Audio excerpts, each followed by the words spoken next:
केंद्रीय शिक्षा मंत्रालय ने सोमवार को वर्ष 2024 की NIRF यानी national institutional ranking framework ranking जारी कर दी है। सरकार ने यूनिवर्सिटी, कॉलेज, शोध, management, medical, overall, pharmacy, dental, law समेत कुल 17 कैटेगरीज में देश के टॉप शैक्षणिक संस्थानों की रैंकिंग घोषित की है। भारत के सर्वश्रेष्ठ शैक्षणिक संस्थानों की सरकार की इस रैंकिंग में ओवरऑल कैटेगरी में IIT मद्रास एक बार फिर से देश का बेस्ट संस्थान बना है। वहीं IISc बेंगलोर देश की बेस्ट यूनिवर्सिटी और AIIMS Delhi best medical college बने हैं। इस वर्ष DU के हिंदू कॉलेज ने मिरांडा कॉलेज से देश के टॉप कॉलेज का ताज छीन लिया है। दिल्ली यूनिवर्सिटी का मिरांडा कॉलेज पिछले 7 सालों से NIRF रैंकिंग की कॉलेज कैटेगरी में टॉप पर बना हुआ था। इस वर्ष 3 नई category state university, skill university और ओपन यूनिवर्सिटी कैटेगरी भी जोड़ी गई है। अगले साल से सस्टेनेबल कैटेगरी भी शामिल की जाएगी। इस वर्ष शिक्षा मंत्रालय को रैंकिंग में हिस्सा लेने के लिए 10,885 आवेदन मिले थे।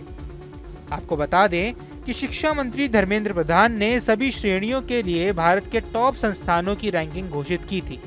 दरअसल सरकार द्वारा ये रैंकिंग कॉलेज और विश्वविद्यालयों को अलग अलग मानकों के आधारों पर दी जाती है। जारी की गई सूचना में हर बार की तरह इस साल भी IIT मद्रास ने ओवरऑल कैटेगरी में टॉप पोजीशन हासिल की है। यह लगातार छठी बार है जब IIT मद्रास को ओवरऑल कैटेगरी में पहला स्थान मिला है। दूसरा स्थान Indian institute of science Bengaluru को मिला है।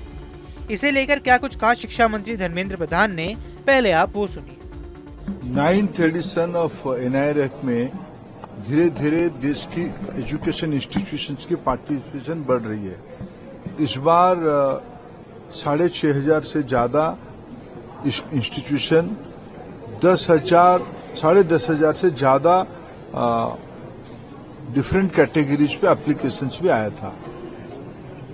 मैं आज की प्रोग्राम के माध्यम से अपील करना चाहूंगा, धीरे धीरे भारत की सभी higher education institution gradually ranking पे आना चाहिए, सभी की एक्रेडिटेशन भी होना चाहिए।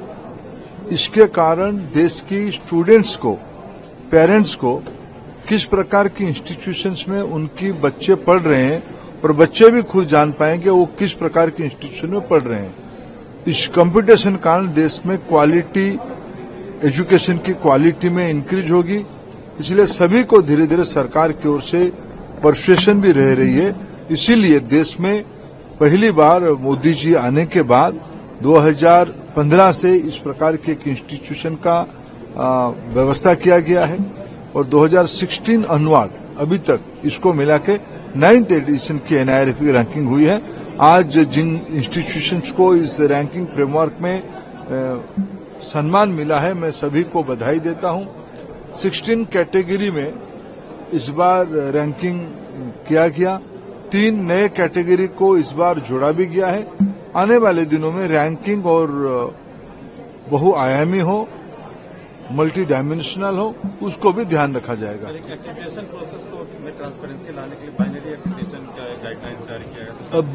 अभी भी जो एक्रेडिटेशन प्रोसेस है उसमें भी काफी रिफॉर्म किया गया है, काफी उसको ट्रांसपेरेंट किया गया है।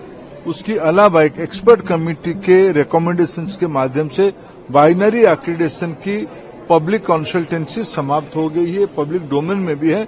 जल्द ही उसको पॉलिसी फ्रेमवर्क में कन्वर्ट किया जाएगा। कुछ दिन तक पुराने एप्लीकेशंस के ऊपर भी विचार होगा, नए एप्लीकेशंस भी लिए जाएंगे। सर, पश्चिम बंगाल में एक इंसिडेंट हुआ है, कॉलेज में लड़की का डेथ हो गया, कत्ल हो गया, उस पर काफी ज्यादा शोर मच रहा है। स्टूडेंट की सिक्योरिटी को लेकर किस तरीके से बात नहीं करते? शायद वो हॉस्पिटल में हुआ है, कॉलेज भी है। देखिए, बंगाल में law and order, specially students की सिक्योरिटी एक प्रश्न है। कुछ दिन पहले जादवपुर में भी ऐसे एक इंसिडेंट हुई थी। दोबारा इस प्रकार की इंसिडेंट एक सरकारी इंस्टीट्यूशन में जो घिनौना काम हुआ है, उसको कितना भी कठोर शब्द में निंदा किया जाए, भर्त्सना किया जाए, वो कम होगा। बंगाल सरकार को उसके बारे में गुनहगारों को कार्रवाई करना पड़ेगा उनके ऊपर, और बंगाल सरकार उसके लिए उत्तरदायी होना ही पड़ेगा। भारत सरकार के शिक्षा मंत्रालय की ओर से हर वर्ष national institutional ranking framework ranking जारी की जाती है।